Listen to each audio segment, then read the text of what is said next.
You're listening to the UpRev Ninja podcast. This is episode number 38. Hello, everyone. Welcome to the UpRev Ninja podcast. If this is your first time listening, thanks for joining us. This show is produced each week with the single intent of discovering the tips, tricks, hacks, and lessons learned from our guests that has catapulted them into living the best version of themselves. Join your host, Tom Hudson, as he continues his search for the best methods to uprev his life. Now, let's dive into the show.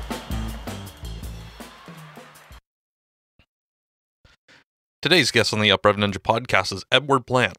Edward Plant, director of Lead Better, a clear objective and strong leadership can change the course of any business.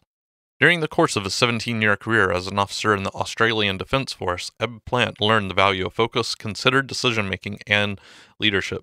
Renowned for their world-class training programs, the ADF recognized Edward's natural skill as a leader early, and as he rose through the ranks, he became an expert in innovative leadership, passing on his experience and knowledge to the men and women from all walks of life. Turning his back on what would be called a sure-thing career trajectory, Edward left the ADF to turn the skill and expertise to the private sector, creating Lead Better coaching with his wife, Rebecca. Hey, welcome to the UpRev Ninja podcast. Today I have Ed Plant with me on. How you doing, Ed? Very good, thanks, Tom. How are you? I'm doing great. Summer's coming to a close here, and I'm loving the cool, crisp evenings that we have here in New England. How about you? You're heading into spring now, right? Yeah, we're down under in Australia. We've just come through winter, but winter on the Gold Coast is still shorts and t-shirt weather. So I feel pretty blessed right now. Yeah, I've got a friend that's I think he works in the gas industry, I believe. He does some kind of mining work, and this morning on Facebook he posted it was 3 below centigrade. So I'm not looking forward to that in a few months. So I've already kind of shared your bio with my audience today, but it's a one thing reading it versus hearing it from you, and just kind of you giving us your story of like who you are and how you got to where you are today in life. Yeah, big question, Tom. So I grew up in a family. We'd moved around the world a lot. I think by the time I was in grade 2, we'd lived in 6 or 7 countries, been to a heap of schools, and had a really interesting childhood. We moved down to Australia at that stage, and I grew up with parents that were both, mum was a teacher, dad was an engineer, and I sort of grew up in that work hard, get good results, do well at school, go to uni, get a good job, get married, have kids, buy a house was the sort of dream. Does that sort of make sense? Yeah, it's the proverbial life checklist I feel all of Americans have. And yeah, so I'm right there with you, Ed.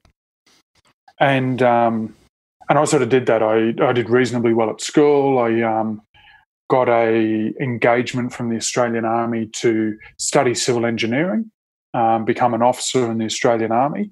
And I did all that, and sort of 10, 12 years later, I was turning 30-ish, and I was deployed overseas with the Australian Army. I was leading 150 guys throughout Asia. Wow.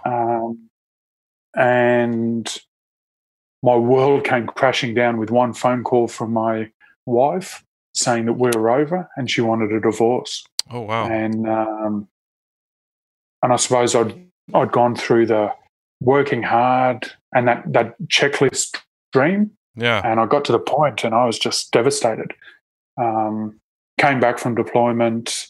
It was definitely over. It was just getting really toxic, and any time we interacted, it got really hostile.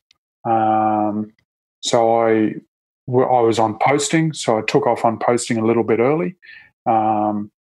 Set myself up on posting, went home for a week with my mum and dad, just to get away and get my head. I don't even know if getting my head sorted was on the agenda.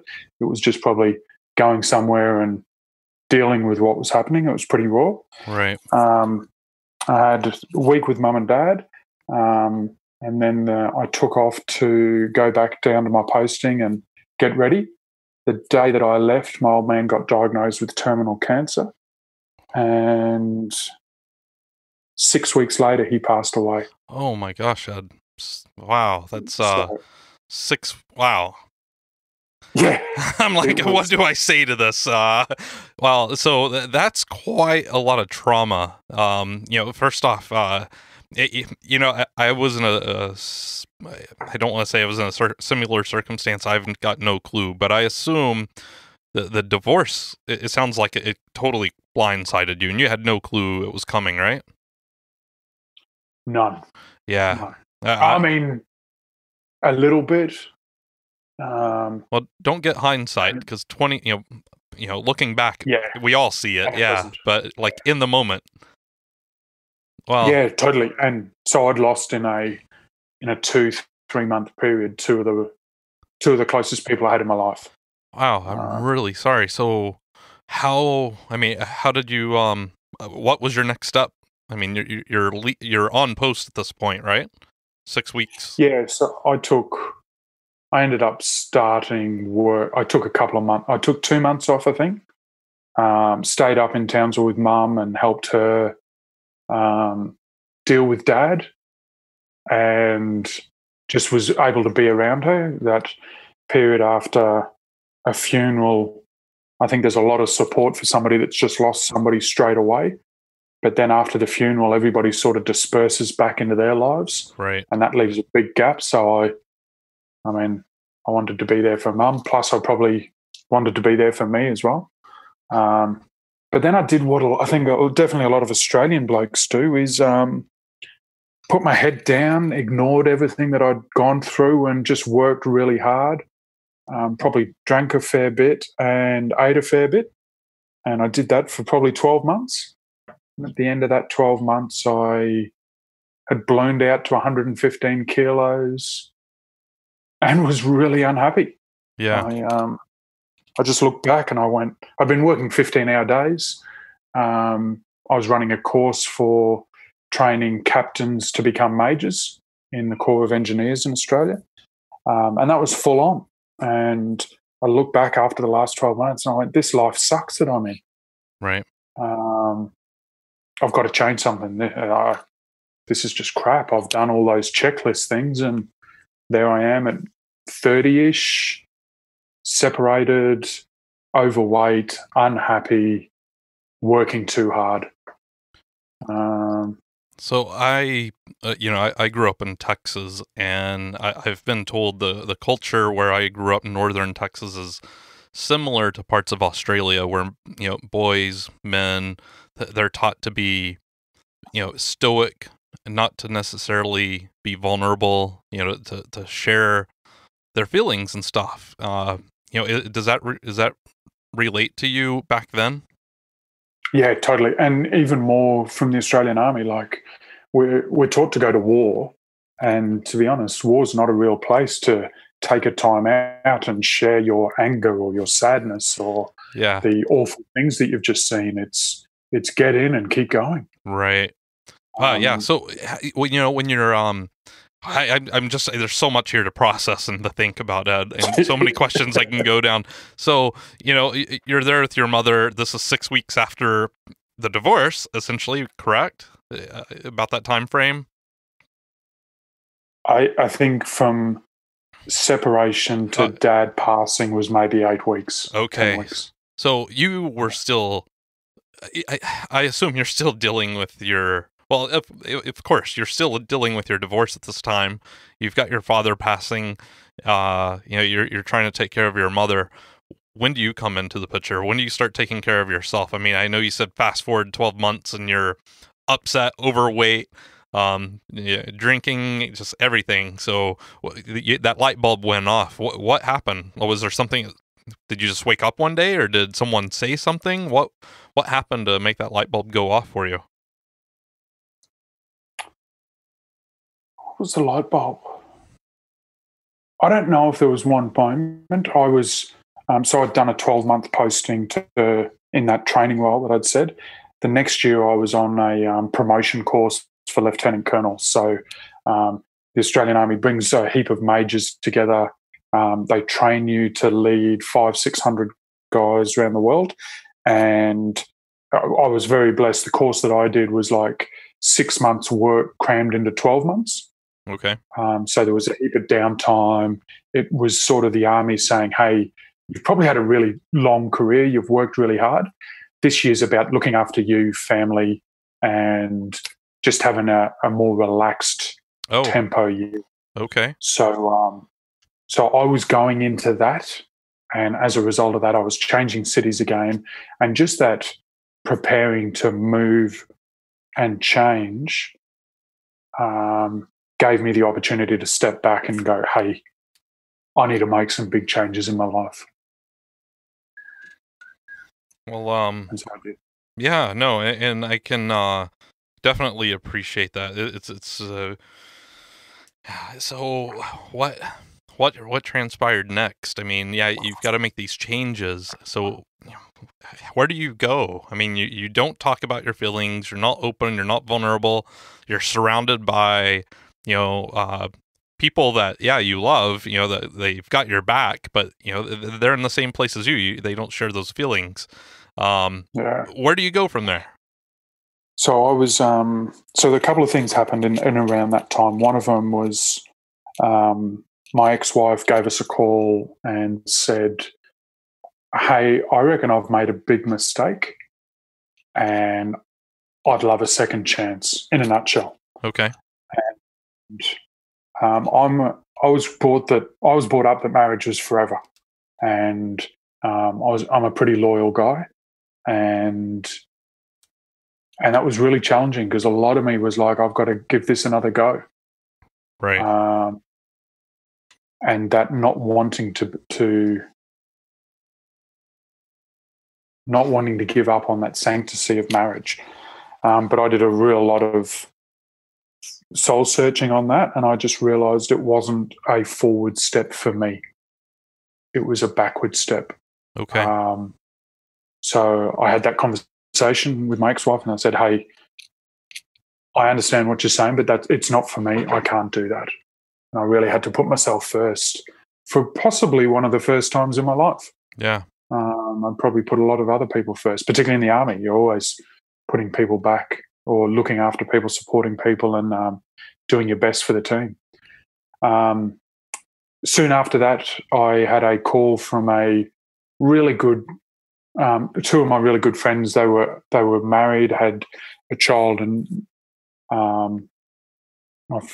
the wife, her sister, who I sort of knew, gave me a call and said, hey, I hear you're coming to Canberra. I'm looking for a place to live in. Do you want to get a house together? Oh, wow. Okay. And I had to think about it, and I called it back and I said, yeah, that'd be really cool. Let's do that. And so we found a place to live in together just as friends. And she'd been going through a heap of amazing things as well. Relocating from the UK, had been suppressing a heap of her feelings with booze, partying, was a bit overweight and not dealing with the same things, but in a similar spot to me. Right. And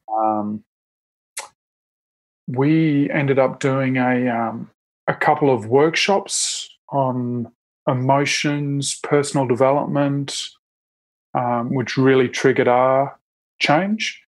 And all of that coincided with me moving, me going, I want to lose some weight and just get happier. So I stopped drinking, stopped eating.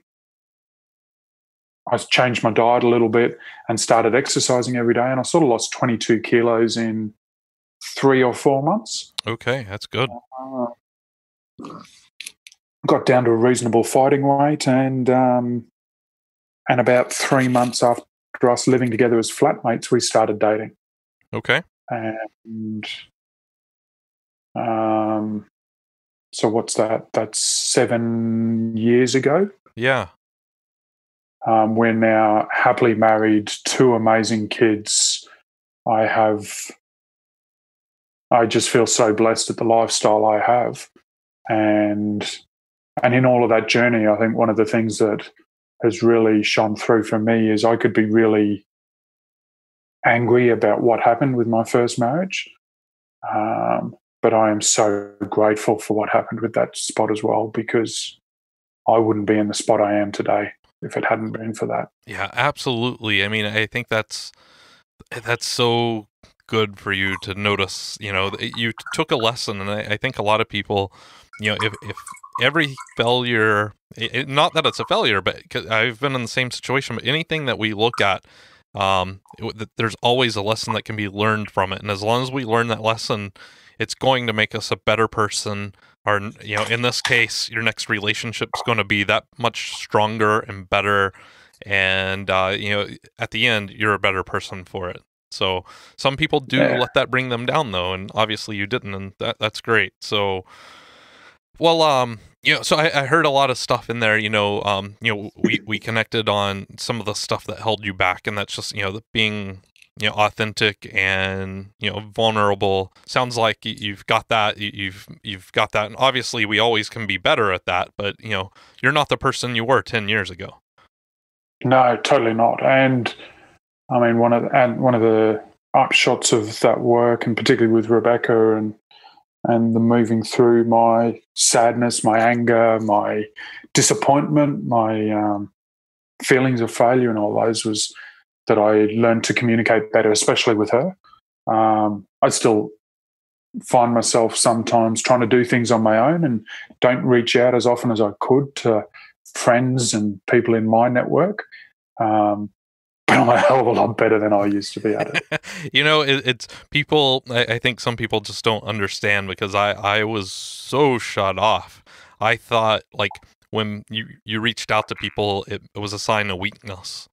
And, showing any signs of emotion other than, like, happy or, let's go get them, those like, quote, John Wayne emotions. Other than that, it was a sign of weakness. That was my mindset.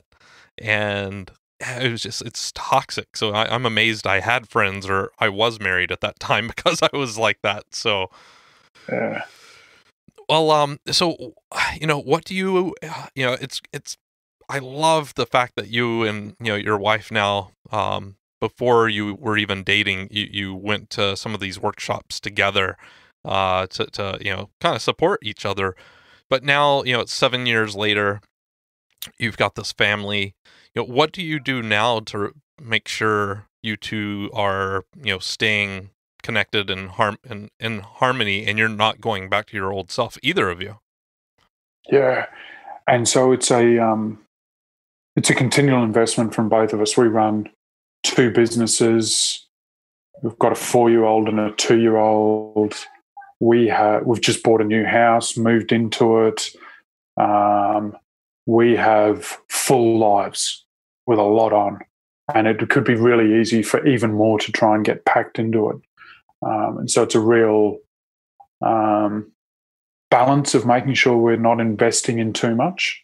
Right.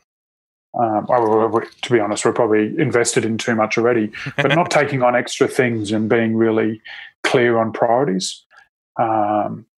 Taking time out to talk. And I have an ability or a tendency to talk about work a lot, and we run our businesses together. Okay.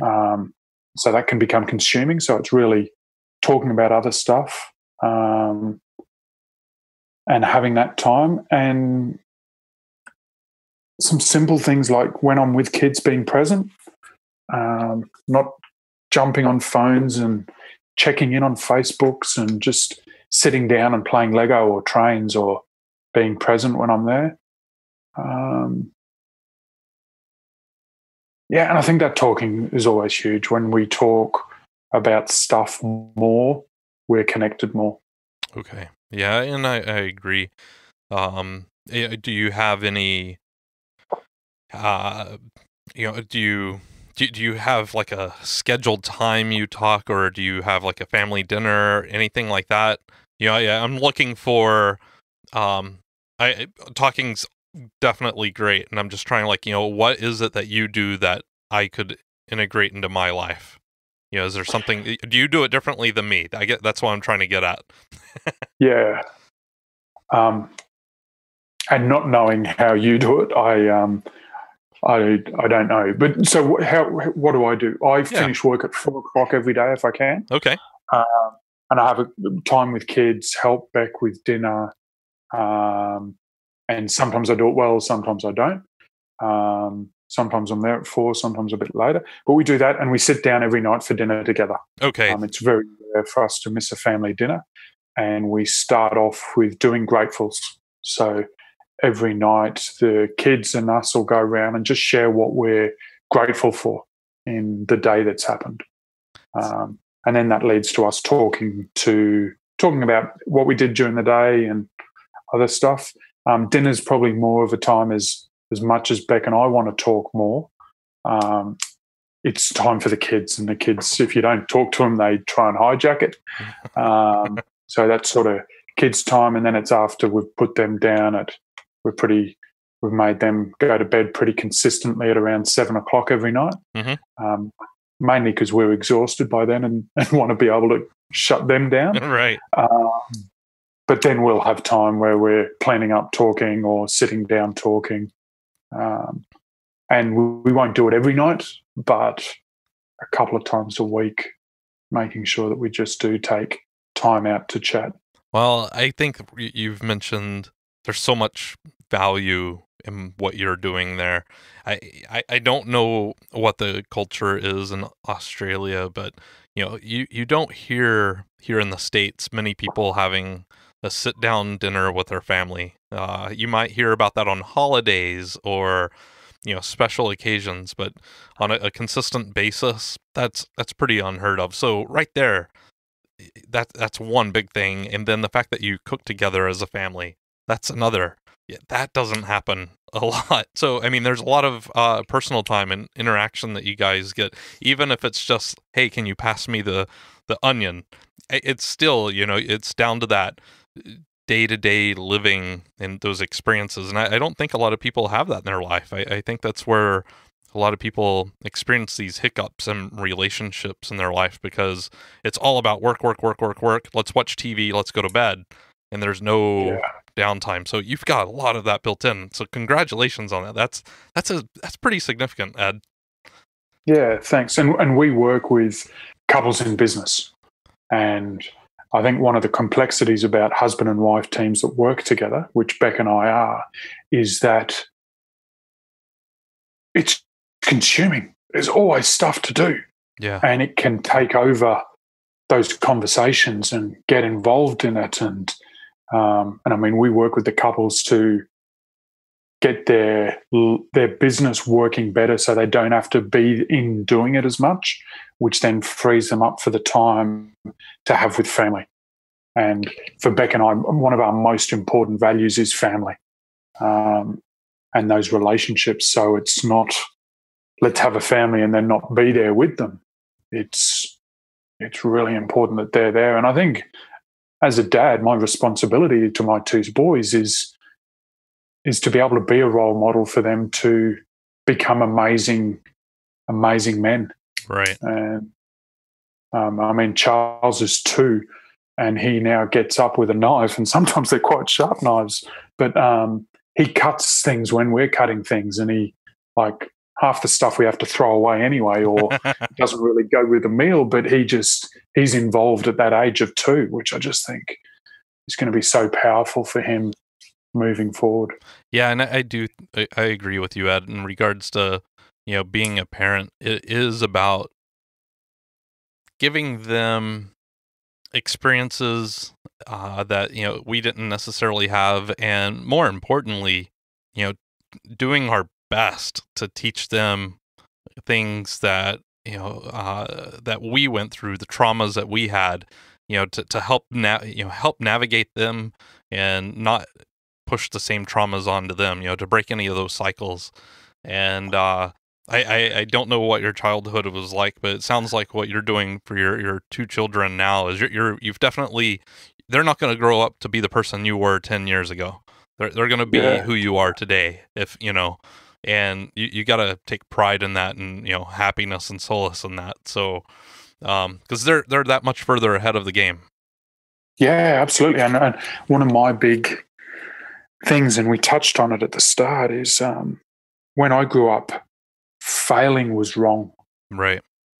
Like getting things wrong was bad. And that's just such a negative energy, such a dragging effect. And so with the kids, we're working to celebrate when they get something wrong. Yeah. And show them that it's okay. And it's as long as you're giving it a go and then working out how you can change it or do it better, and giving them those opportunities, I think, is just so powerful. And what we see with the couples in business that we work with is those tough times make their business stronger. Right. Make them better and make them better leaders of their communities and better people. And yeah, I think if we all accept that making mistakes is good, we'd be in a lot better place in the world. I completely agree.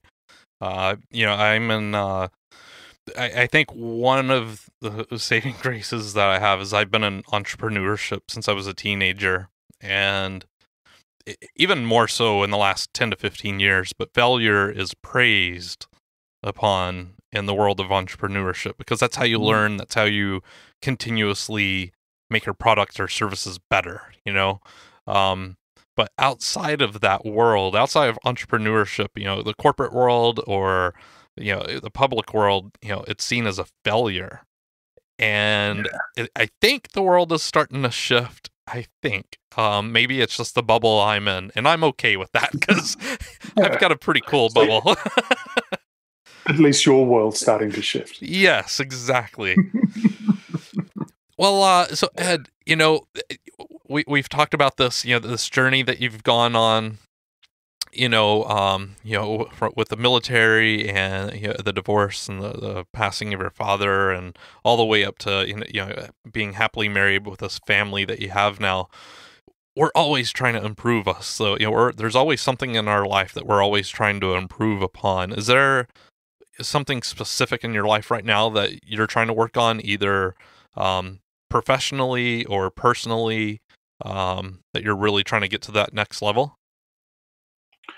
Yeah, totally. We are in a continual evolution of stepping up and playing at a bigger game. And there's a couple of things that are really jumping out at me at the moment. One of them is our speed of implementation and just trying to get ideas into action, into reality quicker, and not getting stressed about them being perfect, just getting them done.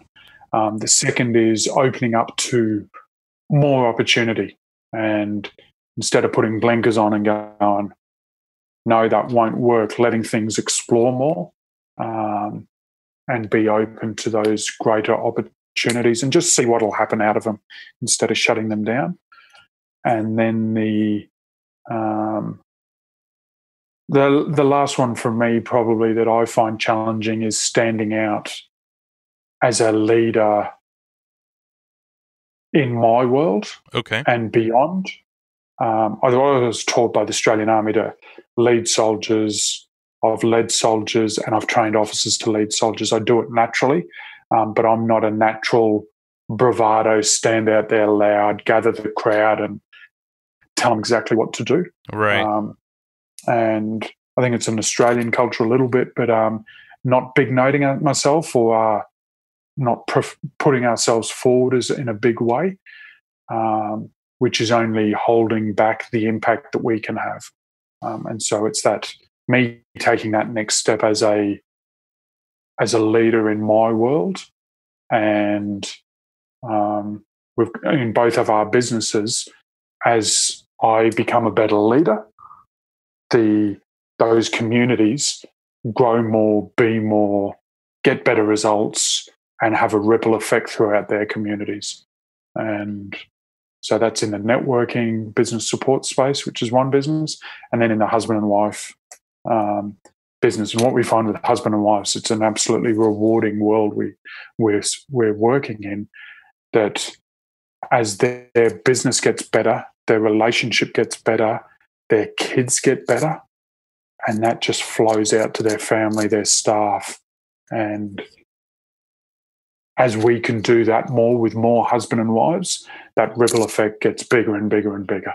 And so for me, it's how do I step up and have more impact for the better of everyone. Well, I think it's very humble of you. I think it's definitely a great opportunity that you have there and goal. And what do you have an idea of what that looks like if you achieve it? The vision at the moment is around supporting 100,000 couples in business. Wow. In the next 5 years. And what we see from the last 5-6 years that we've been working with couples in business is that every couple in business that we work with normally doubles their staff in a 12-month period. Every one of those staff members have a better life. So each staff member probably has a wife or a husband and kids. So what we're looking at is every couple in business that we work with, there's 50 to 100 people that are immediately impacted on that. Then those families, because they're happier at work, they're having a better family life, they're getting more time with friends, and there's a secondary ripple beyond that immediate 100 people. Right. So with 100,000 people, we're looking at hopefully impacting the lives of 1 million around the world. Well, and what we see is with those immediate businesses, the couples in businesses, that 50 to 100 people have a better life. They affect their communities better.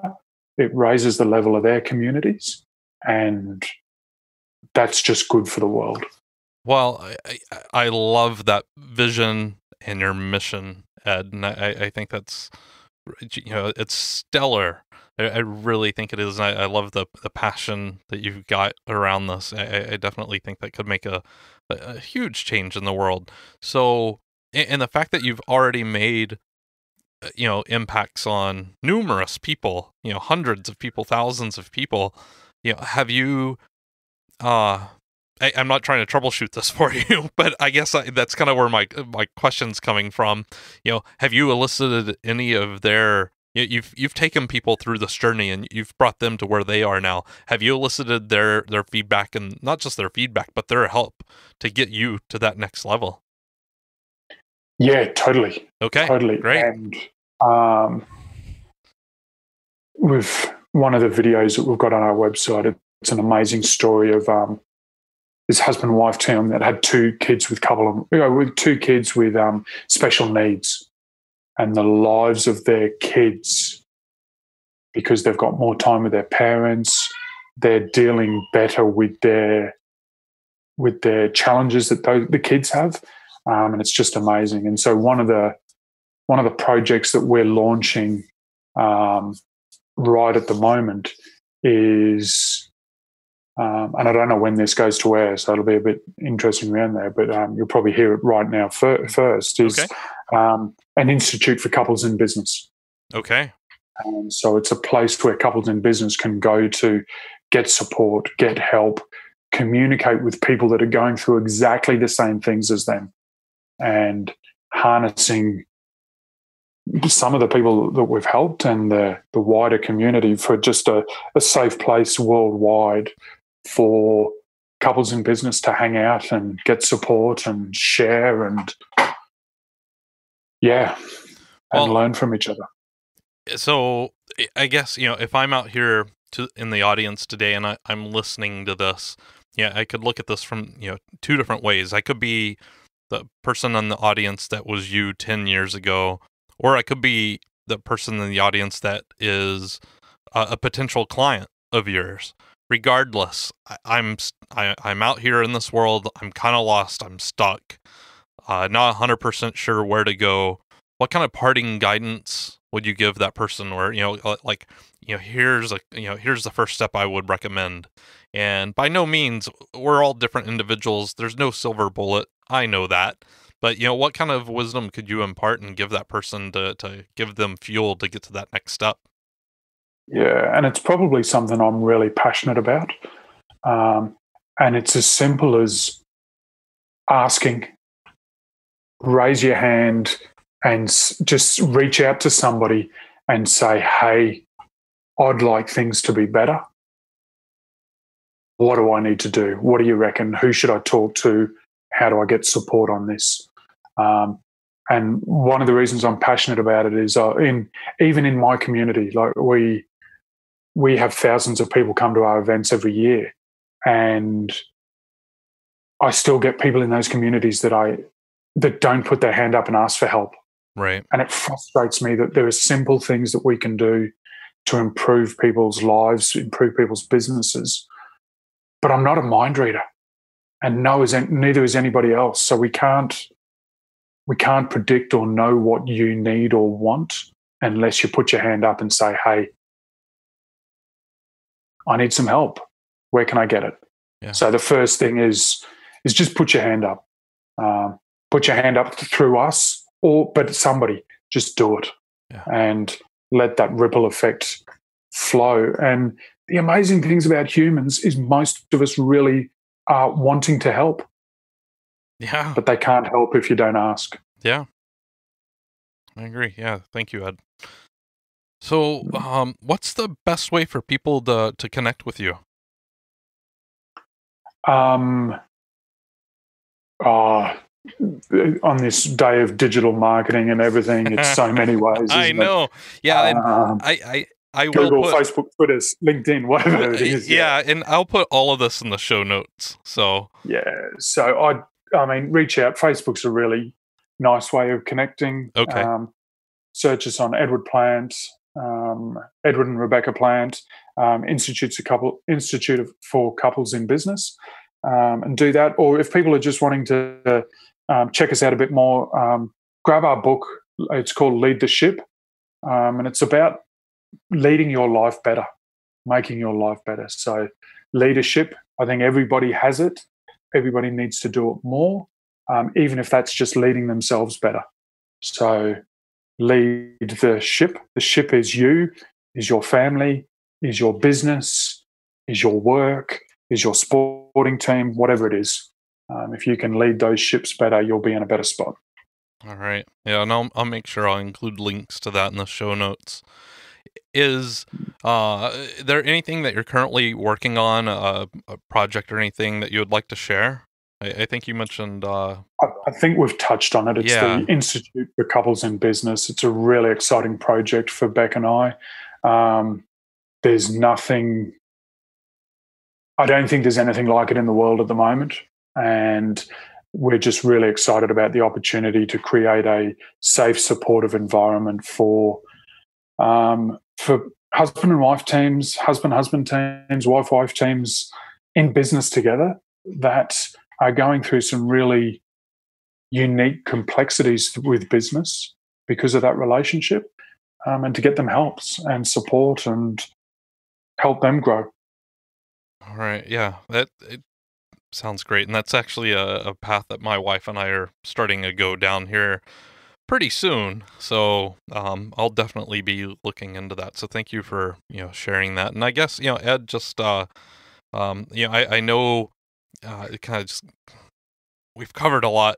We're running out of time. We kind of glossed over a couple of things. The passing of your father. We didn't go down into that much. But you did experience a lot of trauma in a very short period of time, and look where you've come out at. Awesome. I didn't know you then. I'm getting to know you now. But it sounds like you've become quite the awesome man and father and husband. So, congratulations, seriously. That said, is there anything that we haven't touched on that you would feel remiss if you didn't bring up? Tom, I think we could talk for hours. I do too. Thank you for the opportunity to share. It's always great for me to reflect on where I've come from and what's happening. And I hope your listeners have got a little bit out of it. I look forward to sharing it with my community. Thank you for the opportunity. And Yeah, I mean, there's so many things that we could touch on, but I think we're good where we're at right now. All right. Well, thank you again, Ed. I really appreciate your time today. I really enjoyed connecting with Ed on this interview. It's funny. There's a lot of similarities in some of the things that he's gone through, and myself and a lot of listeners I know, and obviously some of the other guests. And I just love hearing how people have, taken these opportunities and pivoted. A couple of things that he really, went through is just, some of the proverbial life checklist, right? You go to school, you go to college, you get married, you have kids, and you often, these are just societal programming and things that we just accept without ever really questioning. And it's just really important for us to question these things. Why are we doing this? Is this truly what I want? And really understanding that. And Ed kind of goes through that story. Along some of the things I really enjoyed that I took away from this was, he really attempts to try to finish his workday around 4 p.m. Helps with dinner, make sure the kids are there as a part of that activity. And they also have, family dinners together, and they sit down and kind of do a gratitude exercise and share about their day. And, at the end, just, we covered, how he's really trying to build communities and, other people's relationships and help them achieve their dreams. And I just find that very admirable and, a great vision that he's got, especially, working with his wife, Rebecca. So anyway, I'd love to hear what some of your key takeaways were on the show, and I look forward to hearing from you. Thanks for listening to the UpRev Ninja podcast with your host, Tom Hudson. Navigate to our website at uprev.ninja today, where you will find additional resources to help you discover the best version of you. While you're there, join our newsletter and join the discussion on your favorite social media platforms. We've got some awesome guests lined up to share with us how they are becoming the best versions of themselves. Again, thank you for listening. Now it's time to go out and uprev your life.